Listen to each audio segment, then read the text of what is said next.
நீ உயிரோடு இருக்கும் நாளெல்லாம் ஒருவரும் உன்னை எதிர்ப்பதில்லை.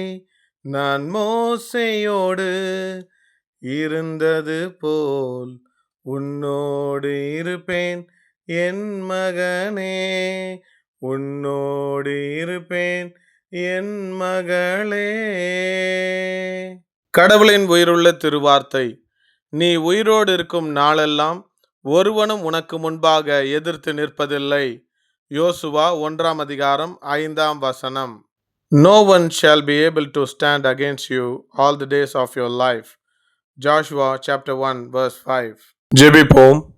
அன்பின் பரம தந்தையே, எங்கள் வாழ்வில் நாங்கள் உயிரோடு இருக்கும் வரைக்கும் உம்முடைய பிரசன்னமும் பாதுகாப்பும் வெற்றியையும் தந்து என்றென்றும் துணையாக நின்று எங்களை எதிர்ப்பவர்களிடமிருந்து பாதுகாக்க வேண்டுமென்று எங்களுக்கு துணையாக நிற்கும் இயேசுவின் திருநாமத்தில் ஜெபிக்கிறேன். ஜெபங்கேளும் எங்கள் நல்ல பிதாவே. ஆமேன். God bless you all abundantly.